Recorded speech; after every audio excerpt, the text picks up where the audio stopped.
Dear friends, brothers and sisters, आप सबों को प्रभु यीशु मसीह के नाम में शालोम।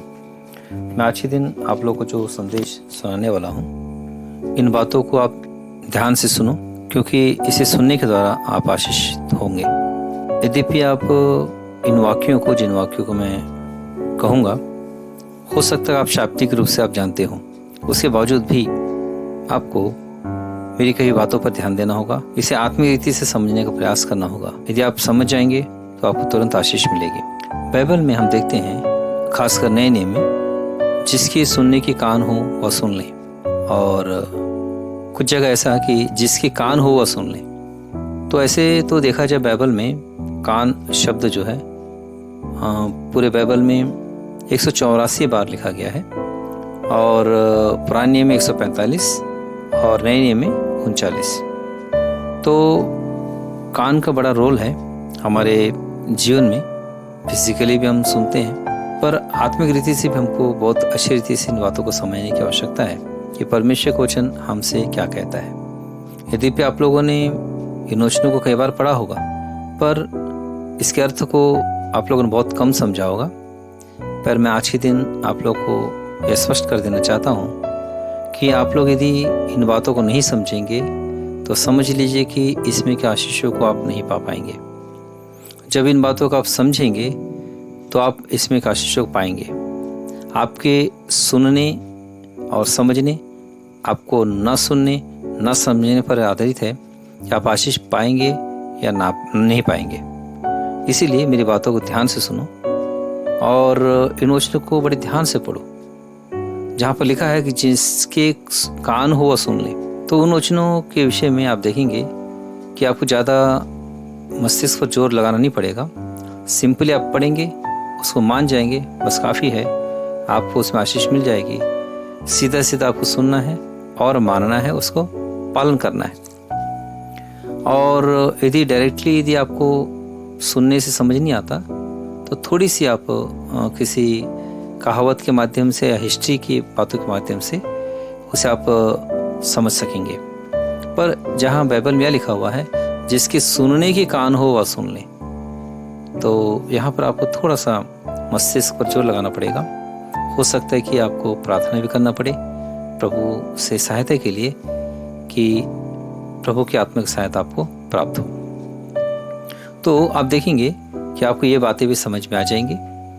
तो समझ में आ जाती है तो उसे आपको पकड़ लेना है, मान लेना है, और उसको ऐसे ही अपने जीवन में अंगीकार कर लेना है। तो आप देखेंगे वो चीज़ें आपके जीवन में फलने लगेंगी। आपके लिए स्वर्ग का द्वार खुल जाएगा। स्वर्ग की बातों को इस धरती पर ही आप अनुभव करने लगेंगे। मेरी बातों को आप हल्के में ना लें।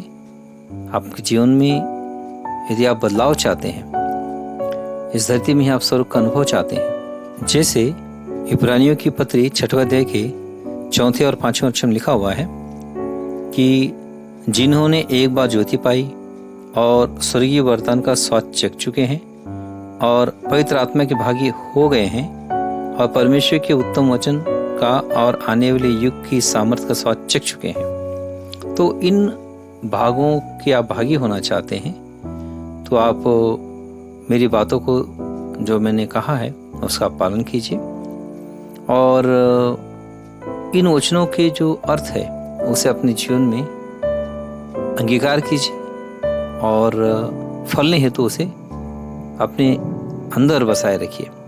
इन बातों के विषय में आप लोग को इंटरेस्ट बढ़ने हेतु और कुछ अच्छी रीति से आप लोग को समझ में आने हेतु मैं बाइबल में के कुछ वचनों के विषय में आप लोग को बताना चाह रहा हूँ। आप बाइबल में देखेंगे यशायाह की पुस्तक के 6वें अध्याय में यशायाह के ऊपर से आकाश खुल जाता है, अर्थात यशायाह को परमेश्वर के सिंहासन तक का एक्सेस मिल जाता है। वो इस धरती में रहते हुए परमेश्वर के सिंहासन को देख लेता है। यशायाह 6:8 में, तब मैंने प्रभु का यह वचन सुना, मैं किसको भेजूं और हमारी ओर से कौन जाएगा? तब मैंने कहा, मैं यहाँ हूँ, मुझे भेज। उसने कहा, जा और इन लोगों से कह, सुनती ही रहो परंतु ना समझो, देखती ही रहो परंतु ना बूझो। तू इन लोगों के मन को मोटा और उनके कानों को भारी कर और उनकी आंखों को बंद कर, ऐसा न हो कि वे आंखों से देखें और कानों से सुने और मन से बूझे और मन फिराएं और चंगे हो जाएं। तब मैंने पूछा, हे प्रभु, कब तक? उसने कहा, जब तक नगर न उजड़े और उनमें कोई रह न जाए और घरों में कोई मनुष्य न रह जाए, देश उजाड़ और सुनसान हो जाए। तो और आखिरी में जो 13 वचन के आखिर में लिखा हुआ है, परंतु जैसे छोटे या बड़े पांज वृक्ष को काट डालने पर भी उसका ठूंठ बना रहता है, वैसे ही पवित्र वंश का उसका ठूंठ रहेगा। तो यहाँ पर देखते हैं कि परमेश्वर जो है यशायाह को एक काम सौंपता है, और वो काम क्या है सोचने से जनरली हम सोचते हैं परमेश्वर की सेवकाई बोलने से जो परमेश्वर के वचन की अच्छी अच्छी बातें कही जाती हैं परमेश्वर की ओर से, वही परमेश्वर की सेवकाई है। पर यहाँ परमेश्वर ने यशायाह को जो काम सौंपा उसका परिणाम क्या होने वाला था बोलने से यहाँ पर लिखा है कि लोगों से कह, सुनते ही रहो परंतु ना समझो, देखते ही रहो ना बूझो। तू इन लोगों का मन मोटा, उनके कानों को भारी कर और उनकी आंखों को बंद कर। तो ये परमेश्वर ने यशायाह को काम दिया। तो यशायाह के जो बातें हैं, यशायाह की जो भविष्यवाणियां हैं, उसका परिणाम इस्राएलियों पर यह होने वाला था कि उनका मन मोटा होने वाला था और उनका कान भारी होने वाला था और उनकी आंखें बंद होने वाली थी। क्यों? क्योंकि आगे लिखा है, ऐसा ना हो कि वे आंखों से देखें और कानों से सुने और मन से बूझें और मन फिराएं और चंगे हो जाएं। मतलब यह है, परमेश्वर नहीं चाहता था कि वे आंखों से देखे, परमेश्वर नहीं चाहता था कि वे कानों से सुने, परमेश्वर नहीं चाहता था कि वे मन फिराएं, परमेश्वर नहीं चाहता था कि वो समझ जाएं और मन फिराएं और चंगे हो जाएं। परमेश्वर उनको चंगा करना नहीं चाहता था। और इन्हीं बातों के विषय में जब हमारे प्रभु यीशु मसीह कोट करते हैं मत्ती सुसमाचार के 13वें अध्याय में, वहां पर क्या लिखा हुआ है, मैं पढ़ रहा, ध्यान दीजिए 14 वचन से। उनके विषय में यशायाह की यह भविष्यवाणी पूरी होती है, तुम कानों से तो सुनोगे पर समझोगे नहीं, और आंखों से तो देखोगे पर तुम्हें न सूझेगा। और 15 वचन लिखा है, यहाँ पर देखिएगा, आप ध्यान दीजिए, क्योंकि इन लोगों का मन मोटा हो गया है। वहां पर परमेश्वर कहता है कि उनके मन को मोटा कर, और यहाँ प्रभु यीशु मसीह कहते हैं कि इनका मन मोटा हो गया है, मतलब हो गया, और वे कानों से ऊंचा सुनते हैं और उन्होंने अपनी आंखें मूंद ली हैं। कहीं ऐसा ना हो कि वे आंखों से देखे और कानों से सुने और मन से समझे और फिर जाएं और मैं उन्हें चंगा करूं। मतलब यह है कि प्रभु यीशु मसीह के आगमन के समय में वे लोग जिनके विषय परमेश्वर ने कहा था, उनके कान भारी करने थे, उनका मन मोटा करना था, इसलिए कि परमेश्वर नहीं चाहता था कि वो जब मनुष्य के रूप में आए तो वो लोग समझे, वो लोग बूझे, वो लोग मन फिराएं और चंगे हो जाए। क्यों? क्योंकि परमेश्वर उनसे नाराज था। मतलब यह है, एक ऐसा तबका भी है दुनिया में जिससे परमेश्वर बहुत नाराज है।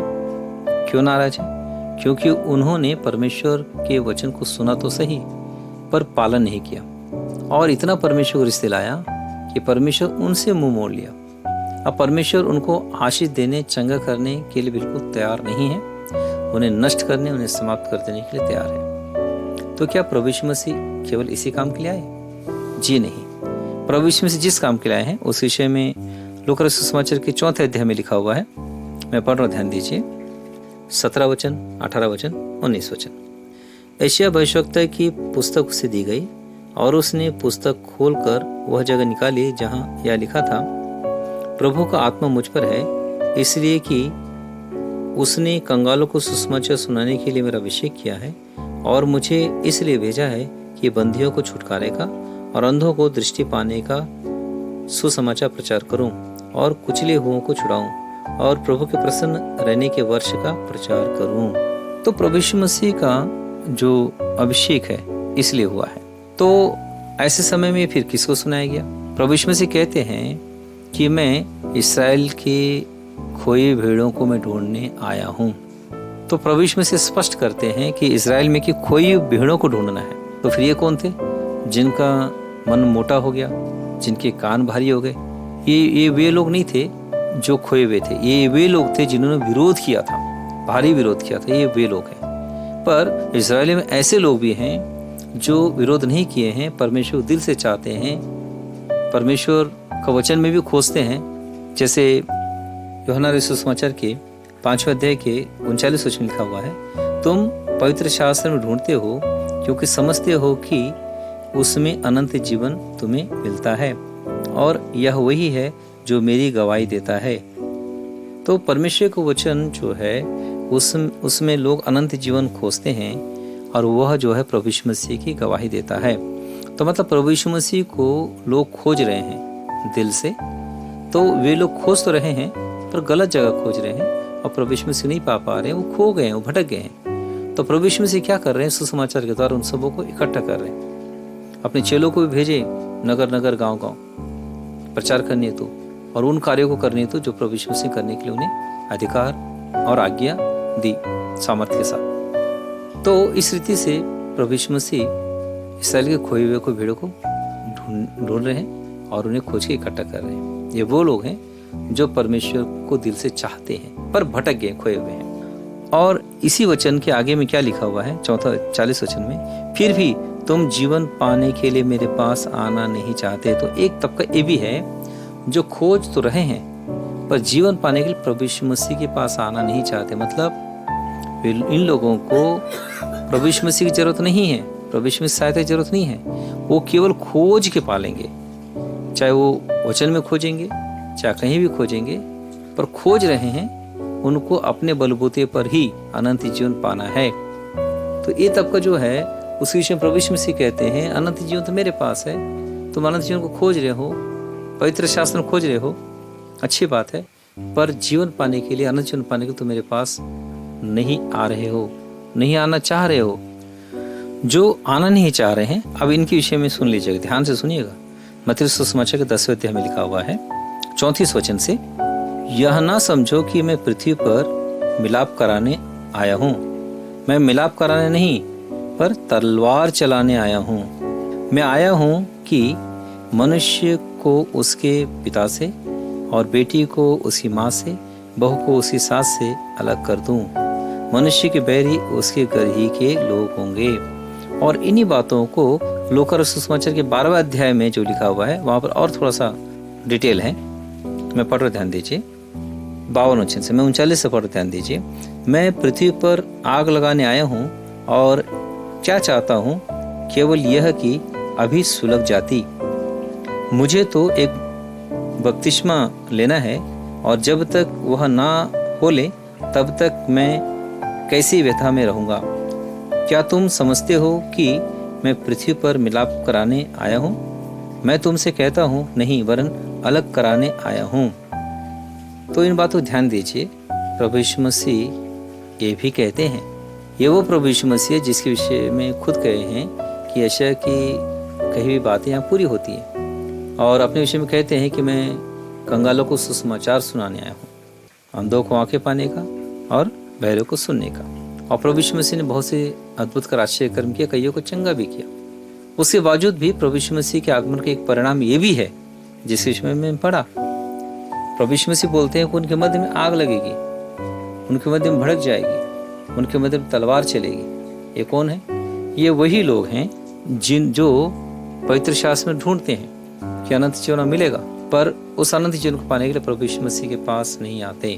तो अपने बलबूते पर उन्हें अनंत जीवन तो नहीं मिलेगा, पर उसका परिणाम ये होगा कि उनमें आग भड़केगी और वे लोग एक दूसरे के विरोधी हो जाएंगे और उन लोग शांति नहीं पा पाएंगे। अनंत जीवन तो की बात तो अलग है, शांति भी उनके जीवन से छिन जाएगी। तो dear friends, brothers and sisters, मेरा आप लोग से कहना यह है कि आप अपने आप को चेक कीजिए कि आप किस तबके में अपने आप को पाते हैं। क्या उस तबके में पाते हैं? क्या बाइबल पढ़ रहे हैं, प्रार्थना कर रहे हैं और वचन बहुत सुन रहे हैं, पर उसके बावजूद भी आपके अंदर आग भड़की हुई है, शांति नहीं है, या आपको हर जगह विपरीत परिस्थितियाँ झेलनी पड़ रही है, आपको कुछ भी ठीक नहीं लग रहा है, सब कुछ उल्टा पुल्टा लग रहा है, सब कुछ अनकंफर्टेबल लग रहा है? ऐसा तो नहीं है। अगर ऐसा है तो आप अभी सुधार सकते हैं इसको इस रीति से कि आप अनंत जीवन पाने के लिए प्रभु यीशु मसीह के पास आएं। आप ज्ञान की बातें छोड़ दीजिए, ज्ञान के माध्यम से अनंत जीवन पाने के उस विचारों छोड़ दीजिए। आप सीधा प्रभु यीशु मसीह के पास आइए, अपने जीवन को प्रभु यीशु मसीह के चरणों में समर्पित कीजिए, उसके अंडर में सौंप दीजिए, उससे प्रार्थना कीजिए कि आपको अनंत जीवन वो दे दे। और अनंत जीवन को जो तरीका है मैं कई बार बता चुका हूँ। आपको सीधे क्रूस के पास आना होगा, प्रभु यीशु मसीह से अपने पाप को क्षमा मांगो, यीशु क्रूस पर के बलिदान को तुम्हारे लिए करके मान लो, और प्रभु यीशु मसीह से अपने पापों के लिए पश्चाताप से क्षमा मांग लो, और यीशु रख से धुल जाओ, मन फिराओ, पवित्र आत्मा मिल जाएगा। बस आपके जीवन में उद्धार का कार्य एकदम व्यापक रीति से पूरा होगा। और वचन लिखा है कि जिसने उद्धार का काम शुरू किया वो पूरा भी करेगा। परमेश्वर की जिम्मेदारी हो जाएगी, उसके बाद वो अपने वचन अपनी आत्मा के द्वारा चलाएगा, आपको चलाते चलाते एक दिन आपके जीवन में उद्धार कार्य को कंप्लीट करेगा। केवल आपको उसमें उसके अंदर समर्पित रहना है। तो ये है। और दूसरा तबका, और एक तबका है जिसके विषय में भी मैं कह दूं, जिनका मन मोटा हो गया, जिनके कान भारी हो गए, वो सुन रहे हैं पर नहीं समझ रहे हैं, देख रहे पर उनको नहीं सूझ रहा। ऐसे भी कोई तबके के लोग हैं। ये कौन है? वो सुन रहे हैं एशिया के वचन को, जिन्होंने सुना, भविष्यवाणी को सुना। वैसे ही वर्तमान दिनों में वचन का प्रवाह है दुनिया में। आप इंटरनेट में चले जाएंगे या यूट्यूब में देखेंगे तो वचन की भरमार है। कितने सारे मैसेज आपको मिल जाएंगे, बहुत सारे मैसेज मिल जाएंगे, कहने वाले बहुत लोग मिल जाएंगे, आपको तरह तरह के प्रकाशन मिलेंगे, आपको इतनी सारे वचन उसमें मिलेंगे, इतने सारे प्रकाशन मिलेंगे कि आप सुनते सुनते थक जाएंगे। तो कहीं ऐसा तो नहीं है आप सुन रहे हैं, थक रहे हैं, आपको कुछ समझ नहीं आ रहा, सुन रहे हैं पर आपको कुछ भी नहीं समझ में आ रहा, देख रहे हैं बहुत सारे वीडियोस बाइबल से संबंधित, ऐसा तो नहीं है आपको कुछ नहीं सूझ रहा, और सुनते सुनते देखते देखते उसका परिणाम कहीं मन मोटा तो नहीं हो गया? अगर ऐसा है तो बहुत डेंजर है ये, क्योंकि ये लोग पूरी रीति से प्रभु यीशु मसीह का अवॉइड किए हुए दशा में रहने वाले लोग हैं। तो आप भी अगर ऐसी दशा में हैं तो जान लो ये प्रभु यीशु मसीह को अवॉइड किया हुआ जिंदगी है। अगर इसी दशा में भी हैं तो अभी भी मैं समझता हूँ अवसर है, अगर मेरी ये बात आपको समझ में आ जाती तो अभी भी लगता है मन फिराना है तो मन फिरा सकते हैं, और प्रभु यीशु मसीह को अपना उद्धार करता अंगीकार करके, अपने पापों को प्रायश्चित करके, उसके लोगों से अपने पापों को धो के, पवित्र आत्मा पाने तक का पश्चाताप करते हुए, अपने पापों से मन फिराकर, जहाँ जहाँ मन लगा वहाँ से हटाकर केवल प्रभु यीशु मसीह की अधीनता में रहकर जिंदगी जियोगे तो आज नहीं तो कल जरूर आपको प्रभु यीशु मसीह के नाम में पापों को क्षमा मिल जाएगा, पवित्र आत्मा पाकर उद्धार पा जाओगे। मैं इसलिए कह रहा हूँ इतने कॉन्फिडेंट के साथ कि प्रभु ने इस संदेश को रिकॉर्डिंग करने के लिए मुझे जब अनुमति दी है तो उस अनुमति के माध्यम से मैं इस बात को समझ रहा हूँ कि ये संदेश आपके कानों पड़ेगा। यदि आप अपनी जिंदगी में सुधार लोगे तो जान लो जिंदगी में परिवर्तन आ जाएगा। और इसके साथ ही मैं कहना चाहता हूँ कि इतने में ही मत रुको, पर जिनकी सुनने के कान हो वह सुन लें। उन रेफरेंसेस जहाँ जहाँ पर है उन सारे रेफरेंसेस को तुम अच्छी रीति से पढ़ो, समझो, जिनमें अंगीकार कर लो, और जिनकी कान हो वह सुन ले करके भी जो रेफरेंसेस हैं उसे पढ़कर डायरेक्टली अंगीकार कर लो। जिंदगी में अद्भुत परिवर्तन आएगा, इसी धरती में स्वर्ग का अनुभव करोगे। मैं फिर इस बात को कह रहा हूँ आखिरी में कि कई लोग हैं प्रभु यीशु मसीह के आगमन के लिए ताक रहे हैं। पुराने नियम के जो लोग थे वो भी अभिषिक्त के विषय में ताक रहे थे, मसीह के विषय में ताक रहे थे, पर जब प्रभु यीशु मसीह आया तो उसको पहचानने के विषय में मिस हो गए। क्यों? वो इसलिए कि अपने मनों में मसीह राजा का एक अलग ही डेफिनेशन बना के रखे थे। उस डेफिनेशन के अनुसार प्रभु यीशु मसीह फिट नहीं बैठा, तो प्रभु यीशु मसीह को ही उन्होंने इनकार कर दिया और किसी और मसीह के विषय में ताक रहे हैं अभी भी इजरायली, और मसीह को जो व्यवस्था के अनुसार, जो उनके व्यवस्था या भविष्यवक्ता पुस्तक जो लिखा है उसके अनुसार के मसीह के लिए वो ताक रहे हैं। और इसका परिणाम यह भयंकर होने वाला है कि मसीह विरोधी जो 7 साल का राज्य पाएगा दुनिया में, उसको वो अंगीकार कर लेंगे। इतना खतरनाक है। और जो क्रिश्चियन लोग हैं अभी, जो प्रभु यीशु मसीह को अपना उद्धारकर्ता का इनकार के लिए उस पर विश्वास किए हैं, वे लोग भी अभी प्रभु यीशु मसीह के दूसरे आगमन के विषय में ताक रहे हैं। यद्यपि प्रभु यीशु मसीह का दूसरा आगमन किस रूप से होगा उनको नहीं मालूम। बाइबल में हम देखते हैं प्रेरितों कार्य के पहले अध्याय में 11 वचन में, वहां पर 2 लोग खड़े हुए और कहे कि ये गलीली वासियों, क्या देखते हो आकाश? जैसे तुम यीशु को जाते हुए देख रहे हो, प्रभु को जाते हुए देख रहे हो, वैसा फिर से वो आएगा। ठीक है। बाद के दिनों में पेंतुकोस्त के दिन आया, पवित्र आत्मा सामर्थ्य तुम ढेला गया। प्रेरितों ने कहा प्रभु का आत्मा हम पर उतरा, तो प्रभु का आत्मा हम पर उतरा, उन्होंने अंगीकार किया, आनंदित हुए। तो उसके बावजूद भी बाद के दिनों में जो विश्वासी थे, कहाँ है प्रभु यीशु मसीह का आगमन? वो अभी तक आया नहीं, ऐसे बोलने लगे। तो फिर चेलों ने कहा हाँ तुम्हारे लिए प्रभु यीशु मसीह का आगमन होगा, इंतजार करो। वही इंतजार की घड़ियां हैं। अभी भी क्रिश्चियन लोग प्रभु यीशु मसीह के आगमन की ताक रहे हैं और उनको ये नहीं मालूम कि प्रभु यीशु मसीह का आगमन कैसे होगा। उनको ये भी नहीं मालूम कि प्रभु यीशु मसीह आएगा तो उसको कैसे पहचानेंगे, क्योंकि वो तो तुम्हारे समकालीन है ही नहीं। जो ताक रहे हो तुम्हारे समकालीन है नहीं, वो 2000 साल पहले आया था, उसको देखे हो नहीं, फिर आएगा तो कैसे पहचानोगे? मत्ती सुसमाचार के 24 अध्याय में साफ साफ कह दिया कि कोई कहे कि मसीह यहाँ आया वहाँ आया तो विश्वास मत करना, कहीं मत जाना। और बता भी दिया कि पूर्व से पश्चिम जिस रीति से सूरज उगता और चमकता है, वैसे ही मनुष्य पुत्र का आना होगा।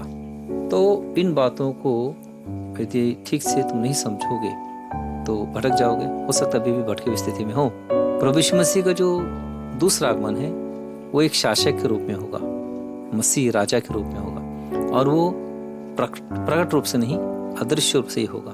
क्या इन बातों को समझ रहे तो अच्छी बात है, पर समझने बात नहीं है, अपने जीवन में अंगीकार करके उसे जीना भी है। मैं इसी संदर्भ में और थोड़ी बातें कहना चाह रहा हूँ जिससे तुम समझो इन बातों को। मत्ती रचित सुसमाचार का 11वां अध्याय 15 वचन, एक भेद जिसमें ने कहा था जिसके सुनने का ना सुन ले, तो उसी के भेद में खोल रहा हूँ। ध्यान से सुनी, समझ जाए, सचमुच ये भेद खुल जाएगा। प्रभु यीशु मसीह यूहन्ना बपतिस्मा देने वाले विषय में कह रहे थे, और कहते हुए क्या कह रहे थे, लोगों से पूछ रहे थे जो उसके पास थे कि 7 वचन से, जब वे वहां से चल दिए तो यीशु यूहन्ना के विषय में लोगों से कहने लगा, तुम जंगल में क्या देखने गए थे? क्या हवा से हिलते हुए सरकंडे को? फिर तुम क्या देखने गए थे? क्या कोमल वस्त्र पहने हुए मनुष्य को? देखो, जो कोमल वस्त्र पहनते हैं वे राजभवनों में रहते हैं। तो फिर क्यों गए थे? क्या किसी भविष्यवक्ता को देखने को? हाँ, मैं तुमसे कहता हूँ कि भविष्यवक्ता से भी बड़े को। यह वही है जिसके विषय में लिखा है, देख मैं अपने दूत को तेरे आगे भेजता हूँ, जो तेरे आगे मार्ग तैयार करेगा। मैं तुमसे सच कहता हूँ कि जो स्त्रियों से जन्मे हैं उनमें से यूहन्ना बपतिस्मा देने वाले से कोई बड़ा नहीं हुआ, पर जो स्वर्ग के राज्य में छोटे से छोटा है वह उससे बड़ा है। यूहन्ना बपतिस्मा देने वाले के दिनों से अब तक स्वर्ग के राज्य में बलपूर्वक प्रवेश होता रहा है और बलवान उसे छीन लेते हैं। यूहन्ना तक सारे भविष्यवक्ता और व्यवस्था भविष्यवाणी करते रहे, और चाहो तो मानो कि एलिया जो आने वाला था वह यही है। तो ध्यान दीजिए, प्रभु यीशु मसीह कह रहे हैं कि जो एलिया आने वाला था करके कहा गया, और तुम मानते भी हो, वो एलिया यही है। तो मानने वाले मान गए होंगे, पर नहीं मानने वाले क्या किए होंगे? उन्होंने क्या किया होगा? मैं आगे पढ़ रहा हूँ मत्ती सुसमाचार 17 अध्याय का 10वें वचन से। वहां देखिए क्या है। इस पर उसके चेलों ने उसे पूछा, फिर शास्त्री क्यों कहते हैं कि एलिया का पहले आना अवश्य है? तो उसने उत्तर दिया, एलिया अवश्य आएगा और सब कुछ सुधारेगा, परंतु मैं तुमसे कहता हूं कि एलिया आ चुका है और लोगों ने उसे नहीं पहचाना, परंतु जैसा चाहा उससे के साथ वैसा। तो इन बातों को से आप क्या समझ रहे हैं? मैं आप लोग से पूछ रहा हूँ, डायरेक्टली पूछ रहा हूँ कि इन बातों से क्या समझते हो?